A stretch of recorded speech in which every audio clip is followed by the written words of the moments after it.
नमस्कार, स्वागत है आपका इन न्यूज में। आप देख रहे हैं उत्तराखंड स्पेशल बुलेटिन और मैं हूं आपके साथ सदफ फातिमा। बुलेटिन की शुरुआत करेंगे। उत्तराखंड में कैबिनेट मंत्री डॉक्टर धन सिंह रावत ने विकास विभाग के अधिकारियों के साथ बैठक की है। बैठक में उन्होंने खंड विकास अधिकारियों को निर्देश दिए कि वे काश्तकारों की आमदनी बढ़ाने के लिए एकीकृत कृषि योजनाओं पर काम करें। मंत्री ने बताया कि जनपद में कुक्कुट पालन का उत्पादन कम है, इसे बढ़ाने के लिए उन्होंने क्लस्टर आधारित कुक्कुट पालन की योजना बनाई है। इसके तहत 80% सब्सिडी पर पॉली हाउस उपलब्ध कराए जाएंगे। अधिकारी जल्द कार्यवाही करने को कहा गया है।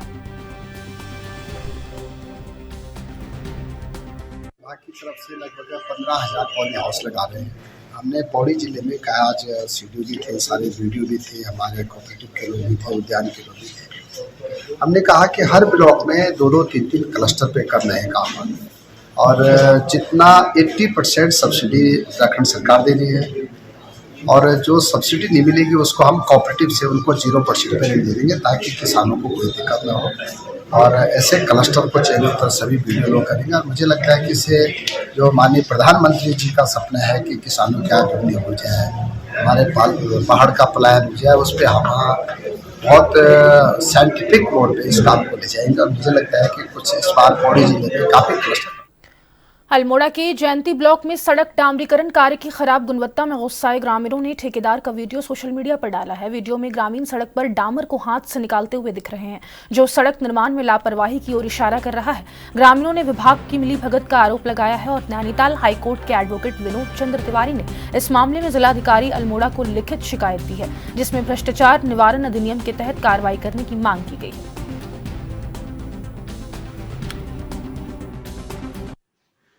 देखिए, जो जैती पीपली मोटर मार्ग में भ्रष्टाचार का मामले सामने आया है कि किस प्रकार से सड़क की खराब गुणवत्ता को लेकर के स्थानीय लोगों ने एक वीडियो बनाया, और उस वीडियो से ये स्पष्ट होता है कि सड़क को खराब गुणवत्ता का बनाया गया और इसमें गहरी भ्रष्टाचार की संभावनाएं हैं। इसी आशय पर आज हमने एक लिखित शिकायत पत्र जिला अधिकारी को सौंपा है और एंटी करप्शन एक्ट की धारा 8 section 13 clause A sub clause D में तथा कॉन्ट्रैक्ट एक्ट के विभिन्न प्रावधानों में ठेकेदार के खिलाफ कार्रवाई करने के लिए हमने दिया है। और हम देखते हैं कि क्या इस पर जिला प्रशासन कार्रवाई करता है, लेकिन हम इस पर बहुत सख्ती करने के मूड में हैं। केंद्र सरकार ने रसोई गैस के दामों में 50 रुपए की बढ़ोतरी की है। उसी हिसाब से उत्तराखंड में जनरल कैटेगरी में मिलने वाला सिलेंडर अब 872 रुपए में मिलेगा। फिलहाल गैस सिलेंडर की कीमत 822 रुपए है। इसके अलावा उज्ज्वला योजना के तहत 14.2 किलोग्राम का गैस सिलेंडर 522 की जगह 572 रुपए का मिलेगा। इसके अलावा केंद्र सरकार ने आज डीजल और पेट्रोल पर भी एक्साइज ड्यूटी में 2 रुपए प्रति लीटर की बढ़ोतरी की है। ये दरें भी मंगलवार से लागू होगी। मंगलवार से पेट्रोल पर एक्साइज ड्यूटी 13 रुपए प्रति लीटर और डीजल पर 10 प्रति लीटर हो गई है, जिसको लेकर बीजेपी प्रदेश मीडिया प्रभारी मनवीर चौहान ने कहा कि तेल और गैस के दामों में जो वृद्धि हुई है वो अंतर्राष्ट्रीय बाजार में गैस तेल की कीमतें बढ़ने के कारण हुई है। प्रधानमंत्री मोदी का प्रयास हमेशा रहता है कि आम जनता पर इसका बोझ कम पड़े। इसके लिए राज्य सरकार द्वारा प्रयास किए गए हैं, चाहे जनता को सब्सिडी देने की बात हो या फिर जनता के हित में कई तरह की योजना देने की बात।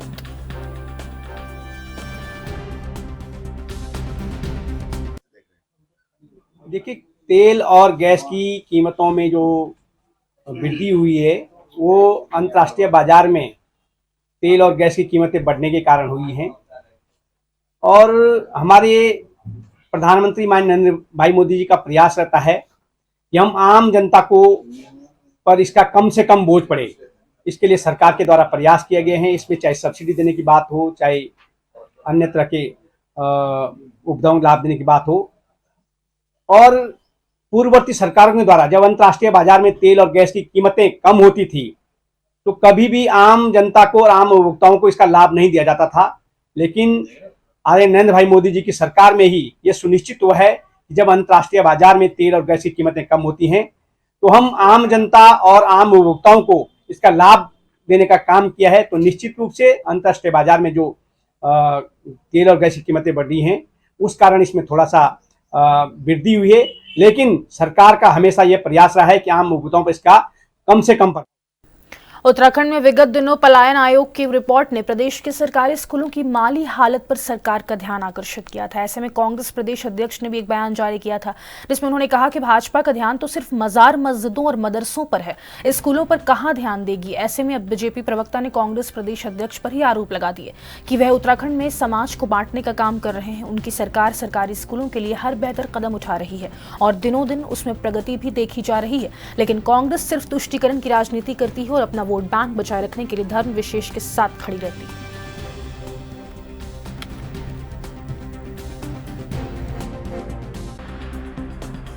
सरकार का कोई ध्यान नहीं है। सरकार सिर्फ मदरसे और मस्जिद की बात कर रही रह के जो प्रदेश अध्यक्ष कांग्रेस के करण महाराज जी बार बार ये मदरसे और बाकी जो अतिक्रमण है उसकी बात करते हैं। ये तुष्टीकरण और दुष्टीकरण की राजनीति से अब इनको निकलकर बाहर आ जाना चाहिए। इस तरीके का स्टेटमेंट देने में इनको थोड़ा सा सोचना चाहिए कि उत्तराखंड देवभूमि के ये प्रदेश अध्यक्ष है कांग्रेस के, तो यहाँ के सौहार्दपूर्ण वातावरण को खराब करने के लिए जो ये बातें कर रहे हैं वो थोड़ा सोच और समझ के इनको करना चाहिए। और जहां तक रही बात शिक्षा की, तो शिक्षा के क्षेत्र में लगातार हमारी सरकार जिस तरीके से कार्य कर रही है, बच्चों के अकाउंट में जिस तरह से ड्रेस के अलाउंस से लेकर बाकी और चीजों का पैसा भेजा जा रहा है, मिड डे मील की शुरुआत करी जा गई है और जो कि मिड डे मील की पूरी बारीकी देखी जाती है कि बच्चों को पोषण युक्त आहार ही दिया जाना चाहिए। और जिस तरीके से शिक्षा के क्षेत्र का विकास किया जा रहा है और राजीव गांधी नवोदय विद्यालय, रुद्रप्रयाग के भवन और छात्रावास के निर्माण के लिए जिस प्रकार से 44,86,77,000 की प्रशासनिक स्वीकृति दी गई है, वो भी शिक्षा के क्षेत्र के द्वारा ही दी गई है और शिक्षा के क्षेत्र को और सुधार करने के लिए ही दी गई है। तो पूरी जानकारी लेकर ही बात किया करे प्रदेश अध्यक्ष करण महाराज जी कांग्रेस के जो हैं। बिना जानकारी के, बिना उस चीज के तथ्यों के बिना बोलते वो बिल्कुल भी अच्छे नहीं लगते हैं। लेकिन मैडम उत्तराखंड में चार धाम यात्रा को लेकर देश विदेश से श्रद्धालु चारों धाम में दर्शन के लिए पहुंच रहे हैं। प्रदेश में अब तक लाखों तीर्थयात्री रजिस्ट्रेशन करा चुके हैं। बीजेपी की प्रदेश प्रवक्ता कमलेश रमन ने बताया कि चार धाम यात्रा के लिए श्रद्धालुओं की संख्या लगातार बढ़ती जा रही है। सबसे अधिक केदारनाथ के लिए श्रद्धालुओं ने रजिस्ट्रेशन कराया है। चार धाम यात्रा के सुचारू और सुरक्षित संचालन को सुनिश्चित करने के लिए मुख्यमंत्री पुष्कर सिंह धामी के नेतृत्व में उत्तराखंड सरकार ने चार धाम क्षेत्र में 3 सचिव स्तर के अधिकारियों को तैनात किया है। प्रदेश प्रवक्ता ने कहा कि इस बार की चार धाम यात्रा में आने वाले श्रद्धालु पिछले वर्ष के मुकाबले रिकॉर्ड तोड़ आएंगे और काफी अच्छा मैसेज यहां से श्रद्धालु लेकर अपने प्रदेशों में जाएंगे और पिछले साल से ज्यादा तीर्थयात्रियों के चार धाम पहुंचने की उम्मीद है।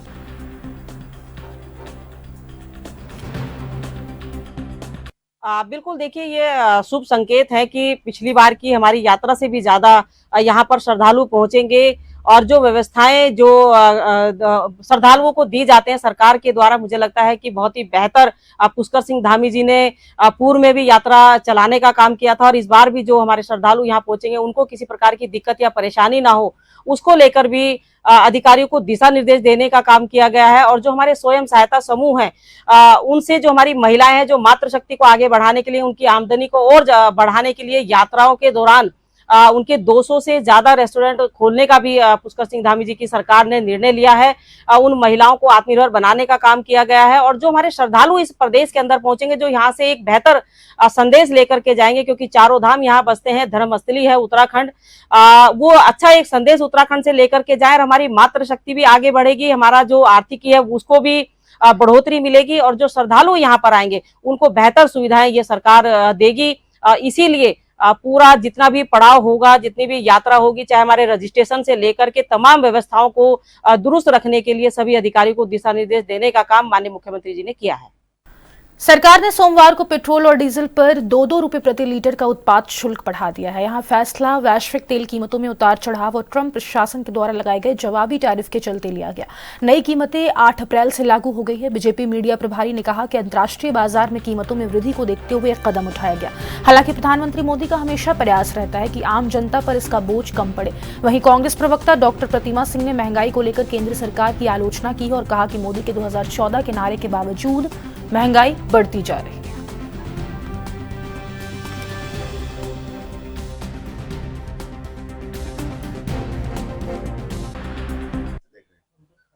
देखिए, तेल और गैस की कीमतों में जो वृद्धि हुई है वो अंतर्राष्ट्रीय बाजार में तेल और गैस की कीमतें बढ़ने के कारण हुई हैं।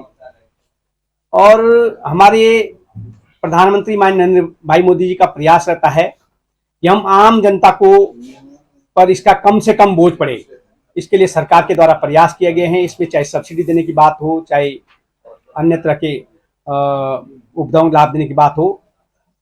और पूर्ववर्ती सरकारों के द्वारा जब अंतर्राष्ट्रीय बाजार में तेल और गैस की कीमतें कम होती थी तो कभी भी आम जनता को और आम उपभोक्ताओं को इसका लाभ नहीं दिया जाता था।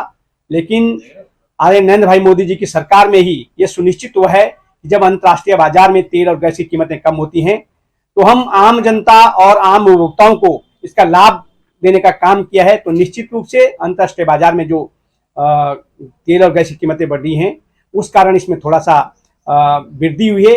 लेकिन सरकार का हमेशा यह प्रयास रहा है कि आम उपभोक्ताओं पर इसका कम से कम प्रभाव पड़े। सरकार देखिए, बिल्कुल ये वही नरेंद्र मोदी जी हैं जिन्होंने 2014 में नारा लगाया था कि बहुत हुई महंगाई की मार और अब की बार इनकी सरकार, और 2014 से आज तक हम लोग वो दंश जो है भुगतने का कार्य कर रहे हैं। आज जिस तरीके से पेट्रोल और डीजल के दाम आपने देखा कि पेट्रोल और डीजल के दाम एक समान है, और जो इंटरनेशनल मार्केट में प्रति बैरल अगर मैं बात करूँ तो दाम इतने कम है कि यहाँ पर भी जो है एक नेपाल छोटा सा जो देश है, आप साउथ अफ्रीका के देश देखिए, वो अपने पेट्रोल और डीजल को कौड़ियों के भाव बेचने का कार्य कर रहे हैं। और भारत में इंटरनेशनल मार्केट में दाम कम होने के बावजूद भी हम उसे 95 रुपये 98 रुपये में खरीदने का कार्य कर रहे हैं। मुझे लग रहा है सरकार को गरीबों से कोई भी मतलब नहीं है, कोई सरोकार नहीं है, और ये वही लोग हैं जिन्होंने इन्हें सत्ता में बिठाने का कार्य किया। और ये सिर्फ और सिर्फ अपने उद्योगपति मित्रों के बारे में सोचते हैं, ये जनता के बारे में नहीं सोचते। और मुझे लगता है कि आने वाले वक्त में अब जनता समझ गई है कि ये उनके नहीं है और इनको सबक सिखाने का कार्य जो है जरूर करेगी। प्रदेश सरकार ने चारधाम यात्रा के लिए अपनी तैयारियां पूरी कर ली है। पर्यटन मंत्री सतपाल महाराज ने कहा कि सरकार इस यात्रा को लेकर पूरी तरह से गंभीर है। उन्होंने बताया कि इस उद्देश्य से कई बैठकों का आयोजन किया गया है, जिसमें यह सुनिश्चित किया गया कि श्रद्धालुओं को किसी भी प्रकार की परेशानियों का सामना न करना पड़े। मंत्री ने यह भी कहा कि यात्रा के दौरान सभी जरूरी इंतजाम किए गए हैं ताकि हर श्रद्धालु को सुरक्षित और सुखद यात्रा का अनुभव मिल सके। सरकार ने चारधाम यात्रा 2025 की सभी तैयारियां पूरी कर ली हैं। यात्रा की व्यवस्थाओं एवं तैयारियों के लिए स्थानीय प्रशासन के साथ साथ पर्यटन विभाग एवं अन्य विभागों को भी सक्रिय कर दिया गया है।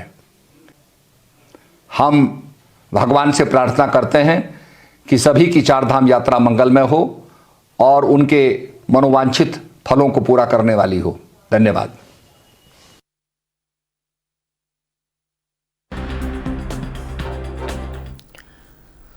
हल्द्वानी शहर में सड़क चौड़ीकरण का कार्य तेजी से चल रहा है। सिंधी चौराहा से लेकर बेस हॉस्पिटल तक सड़क विस्तार के दौरान प्राचीन कालू सिद्ध बाबा मंदिर भी इसकी जद में आ गया था। ऐसे में स्थानीय प्रशासन ने मंदिर के नए निर्माण का कार्य शुरू कर दिया है, जो तेजी से आगे बढ़ रहा है। आज निर्माणाधीन कालू सिद्ध बाबा मंदिर का निरीक्षण एसडीएम परितोष वर्मा ने किया। उनके साथ मंदिर समिति के अध्यक्ष महंत कालूगिरी समेत कई साधु संत भी मौजूद रहे।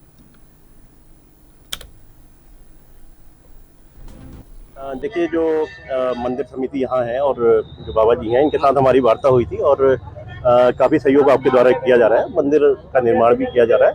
साथ ही आज क्योंकि मंदिर फिनिशिंग की ओर है और मूर्तियाँ शिफ्ट होनी है, इसी के संदर्भ में आज यहाँ बाबा जी के साथ और मंदिर कमेटी के साथ एक संयुक्त निरीक्षण किया गया और ये डिसाइड किया जा रहा है कि किस तरह से मंदिर को भव्य और दिव्य बनाया जाए।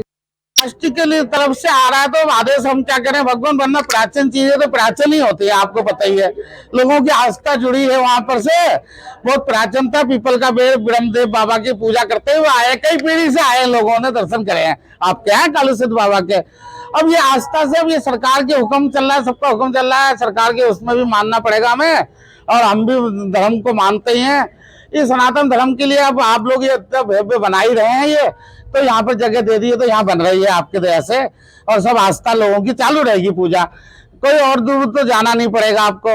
भगवान कालू सिद्ध बाबा का यहाँ पर स्थान मिल गया है तो यहाँ बन रहा है आपके दया से, बगल में ही है, कोई चिंता भी नहीं है उसे तो भगवान का। कब तक बन जाने की उम्मीद है लास्ट? अब ये उम्मीद ये कह रहे हैं, ये 1 आध महीना लगेगा कह रहे हैं भगवान, 1 महीना लगभग है बोले बाबा। उसके बाद सारी स्थापना होगी, भंडारा हो जाएगा, देवी देवताओं की पूजा हो जाएगी, प्राण प्रतिष्ठा हो जाएगा आपका, उसके बाद ये आप मान ही रहे हैं, फिर अब ये सभी का जा रहा है तो हम भी मना नहीं कर सकते ना, रोक नहीं सकते हैं इसको। हाँ साहब, ये आप ही को दया से भगवान की बगल में जगह मिल गई, अच्छा हो गया, वरना दूर मिलता हम लोगों को नहीं लेते, फिर हम तो अच्छा माने बुरा माने ना प्रभु। भगवान ने बगल में ही, उनके भगवान का तो पीपल की साया तो यहाँ तक रहती थी, तो यहाँ है ये समझो, है नहीं प्रभु। बढ़ेंगे उत्तराखंड के हरिद्वार जिला कारागार से एक चौंकाने वाली खबर सामने आई है। यहाँ जेल में बंद कैदियों के स्वास्थ्य परीक्षण के दौरान 15 कैदी HIV पॉजिटिव पाए गए हैं, जिसके बाद हरिद्वार के जिला कारागार में HIV पॉजिटिव कैदी मिलने से जेल प्रशासन में हड़कंप मच गया। जिला कारागार में इन सभी कैदियों के लिए एक अलग से बैरक बनाया गया। यहाँ पर सिर्फ HIV पॉजिटिव कैदी ही रह रहे हैं, साथ ही उनका उपचार भी जारी है।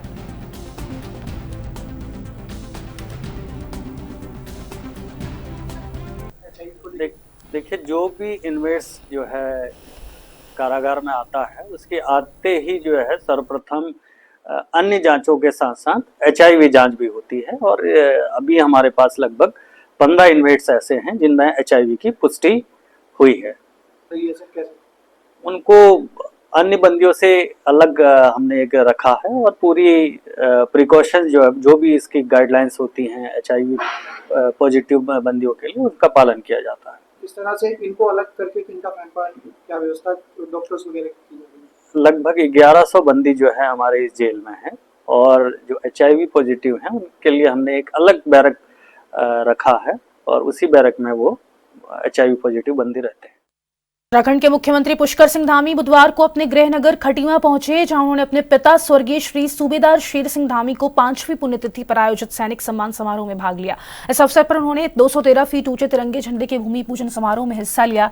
इसके बाद उन्होंने सैनिक सम्मान समारोह में पूर्व सैनिकों और शहीद परिवारों को सम्मानित किया।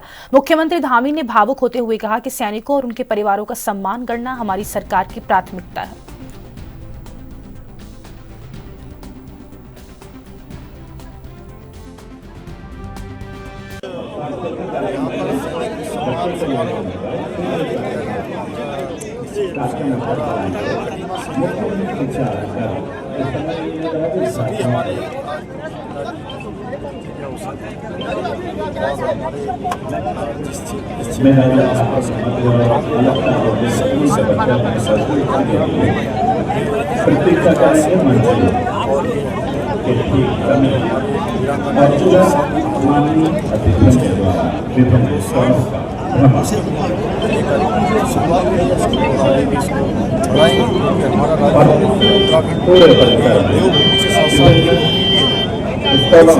और हम देश का 5वां सैनिक जो उत्तराखंड से अपनी सेवाएं पंचायती राज विभाग का हमारे सामान्य जनता इस समय आवश्यक की जानकारी है। 10 सालों में लगातार सैनिकों के हितों में अनेक निर्णय लिए गए हैं। विभिन्न प्रमाण पत्र, आधार पंजीकरण, आयुष्मान कार्ड, निःशुल्क पंजीकरण आदि के कार्य राज्य सरकार की हमारा किए जा रहे हैं।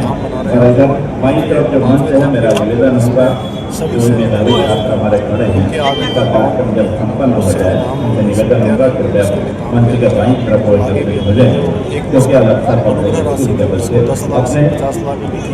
को लेकर मंच पर यह आवेदन करने की ये 2 साल की होती थी, उसको 2 साल से बढ़ाकर 5 साल किया है।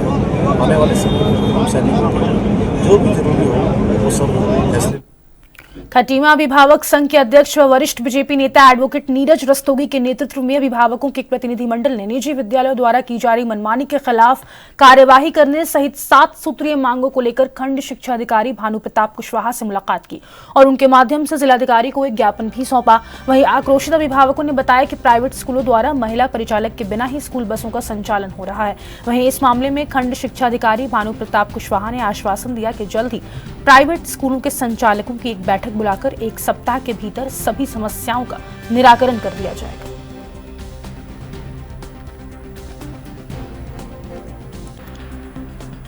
अध्यक्ष के साथ खंड शिक्षा अधिकारी कार्यालय में आए हैं और एक 7 सूत्री ज्ञापन हमने खंड शिक्षा अधिकारी को दिया, जिसमें कुछ स्कूलों, हम हर स्कूल को चिन्हित नहीं कर रहे, कुछ स्कूलों की मनमानी की वजह से अभिभावक भी परेशान है, बच्चे भी परेशान है, मानसिक रूप से बच्चों का शारीरिक और मानसिक शोषण भी स्कूलों में हो रहा है। उनको परेशान किया जा रहा है स्कूल की बुक्स के लिए और फीस वृद्धि करके कई तरीकों से स्कूल जब स्कूल खुलते हैं तो बच्चों को पहले दिन से ही प्रताड़ित करना शुरू कर देते हैं।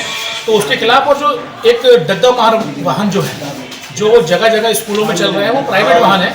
उन वाहनों में जबरदस्ती 20-25 बच्चों को ठूस कर स्कूल पहुंचाया जा रहा है। तो हम इन सब चीज़ों के खिलाफ आज खंड शिक्षा अधिकारी कार्यालय में पहुंचे और हमने यहाँ पे कुशवाहा जी को ज्ञापन दिया है और उन्होंने आश्वासन दिया है कि जल्द ही वो प्राइवेट स्कूलों की बैठक बुलाएंगे। और हम एक निवेदन और करेंगे कि प्राइवेट स्कूलों की बैठक जब वो बुलाई जाए तो उसमें कुछ अभिभावकों को बुलाया जाए और उनके सुझाव पर अमल करते हुए जो परेशानी अभिभावकों आ रही है उनका। आज पेरेंट टीचर एसोसिएशन के द्वारा मुझसे मुलाकात की गई है और उनके विभिन्न मुद्दे हैं उनके द्वारा अवगत करवाया गया है कि ओवरलोडिंग का एक मुद्दा है, शिक्षकों के द्वारा दी जा रही शिक्षा की गुणवत्ता का मुद्दा है और बच्चों की सुरक्षा का मुद्दा है। अतिरिक्त व्यय की पुस्तकों को खरीदने के लिए पेरेंट्स पर दबाव डालने वाली बात है। तो ये सारे मुद्दे मैंने नोट कर लिए हैं। अभी मैं 3-4 दिन में निजी विद्यालय की बैठक एक आमंत्रित कर रहा हूँ, जिस बैठक में मैं समस्त विद्यालयों के प्रधानाचार्य प्रधानों को आमंत्रित करूँगा और उसमें ये सारे निर्देशों को मैं दूँगा कि जिससे कि हमारे सारे पेरेंट्स की जो शिकायत का निवारण किया जा सके। रुड़की के भगवानपुर थाना क्षेत्र में सोमवार देर रात एक पुलिस मुठभेड़ में घायल बदमाश सिविल अस्पताल से फरार हो गया, जिससे पुलिस विभाग में हड़कंप मचा हुआ है। जानकारी के अनुसार अंशुल नामक बदमाश को पुलिस गोली लगने के बाद अस्पताल में भर्ती कराया गया था। अस्पताल की दूसरी मंजिल के वार्ड में भर्ती इस बदमाश ने पुलिस की निगरानी से बचते हुए रात के समय बाथरूम जाने के बहाने फरार हो गया। पुलिस अब उसकी तलाश में जुटी है।